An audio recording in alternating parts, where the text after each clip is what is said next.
This is Bishop Jackson with the Sliver of Life. Bible study last night was rich. Lord took me to the book of Numbers, chapter 22, dealing with Balaam, and and then there were two other scriptures, Psalms 37:23 and Proverbs 16:19 and Proverbs 20:24. And I'm just going to capsulize what the Lord gave me for the Bible study for that night. Balaam was being propositioned by Balak, who was a Moabite, to curse God's people, and he was being offered money or offered riches and position and power to curse God's people. And on two or three occasions, these offers came to Balaam. And finally, God tells Balaam, wait until they approach you again, and then go and go and say the words that I give you to say. Make a long story short, Balaam didn't do exactly as God instructed. God told him to wait. He didn't wait. He just went right on the next day, and without God's say so, went on with two of these Moabite people.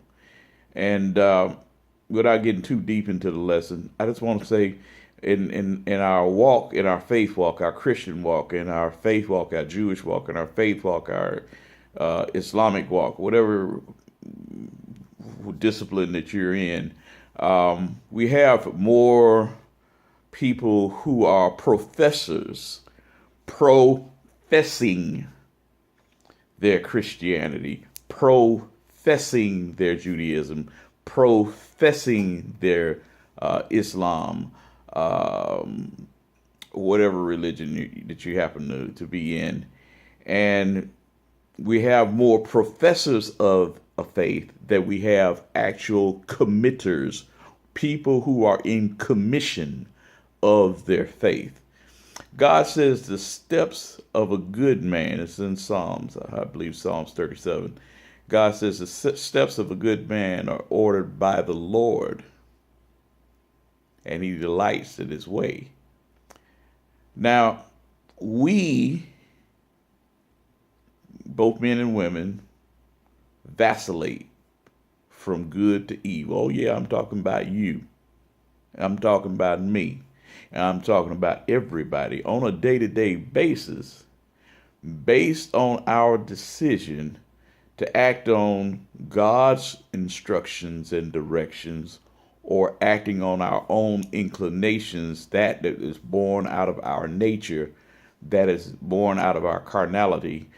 When God tells us something, when God urges us to do something, when we comply, when our thought, words, and deeds comply with the requisite that God has given us, the mandate that God has given us, then we are good men and women.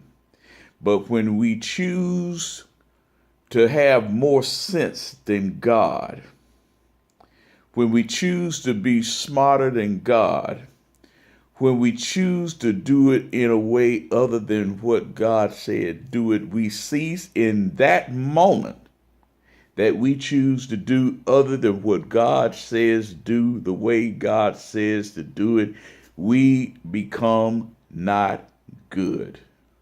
Now, oh yeah, I'm talking about you. Oh yes, I'm talking about you. Born again, filled with the Holy Spirit, fire baptized, and all of that. That every day we have choices to make on a daily basis to be professors and committers in commission of our faith. If we're only professors of our faith, we're hypocrites. Yes, I'm talking about you, I'm talking about me, and I'm talking about anybody who professes a faith that they don't commit to and that they are not in commission of.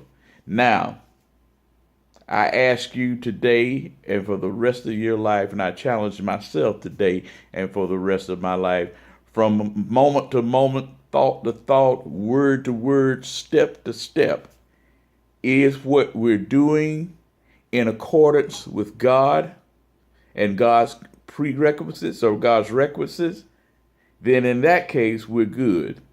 But I'm also challenging you to recognize the moment I, you, anybody does other than God, what God says, do it the way God says, do it when God says, do it. When you choose to do otherwise, you are not good. Now, from day to day, you have a decision to make all through your day. So let's start making the right decision. A sliver of life from Bishop Jackson. God bless you.